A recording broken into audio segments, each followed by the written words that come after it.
fun, huh?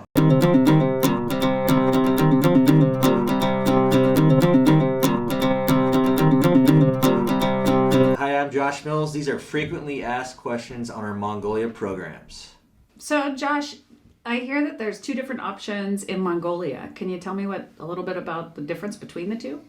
Yeah, we do. We have two different kind of scenarios of a trip in Mongolia. One being a fixed-based style camp that has gears that are pretty much there all the time. And they use jet boats to access the river, and each day they'll switch up that beat and rotate through. A little different style of fishing on the fixed-base camp too. They kind of set the boat up and dredge these spots where they know that there's taimen potentially living, big current seams, things like that, where they're really able to just pin the boat there and keep it there. The second part to that is essentially done in either drift boats or even sometimes a raft, but most of the time it's in a drift boat, and they're covering about 12 miles a day. And it's really cool because what they do is they have this huge staff of Mongolians that work for the company, and they essentially move all the gear down while you're fishing the whole day, and you have your day pack, and very similar to like what you would do on the Smith River out here in Montana.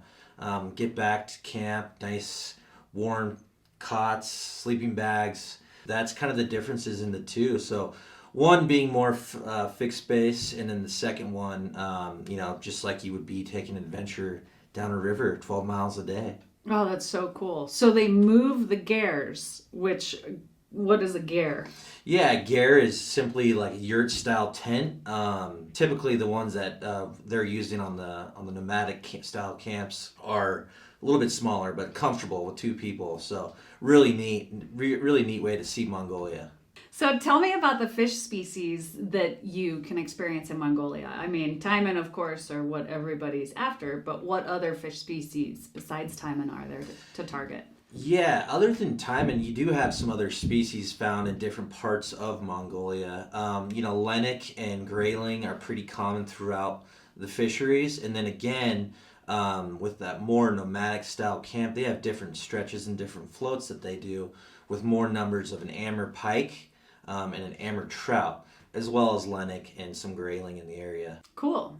What kind of gear do you need to bring if you're targeting taimen, or do you need a different rod to target some of these other species? Yeah, your classic, fare is, 9 or a 10 weight for the large species, and then going back into, what rods would you need for those other species, those kind of bycatch. You're really using 5s and 6 weights for the most part, just like you would do out here in the Rocky Mountain West. So having a kind of a quiver of rods, you'll hear us talk about this a lot at Yellow Dog. Just bring what you can if you have it, and you should be covered. And flies, for that matter, those bycatch, are pretty simple, classic Rocky Mountain flies. So how do you get to Mongolia?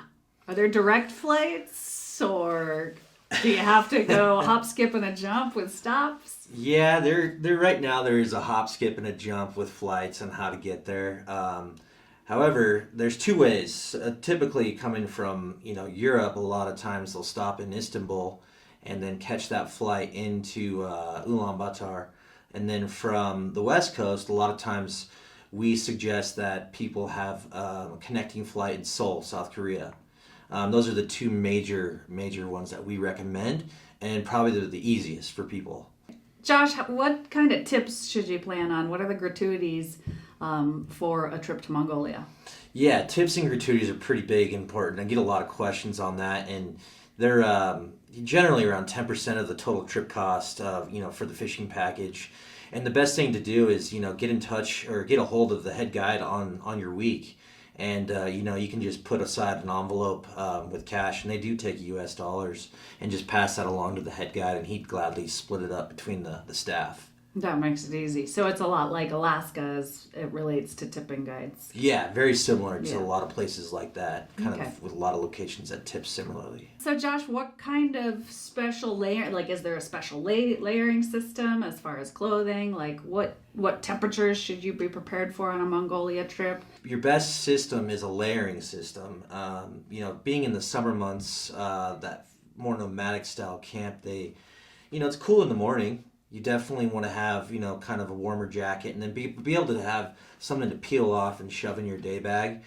And then, of course, you go into weather days or monsoon weather. We get thunderstorms in the summer, all the way until the fall, where we start seeing a little cooler temperatures.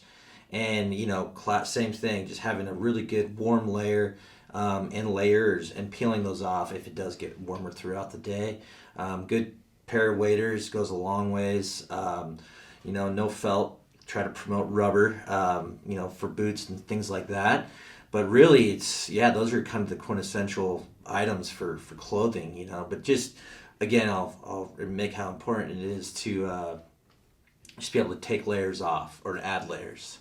Gloves, things like that. Winter caps, those are all really important items to have with you as well.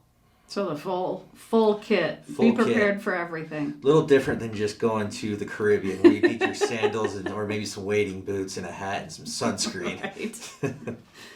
I hope this was helpful. Please don't hesitate to reach out to us with any other questions regarding Mongolia.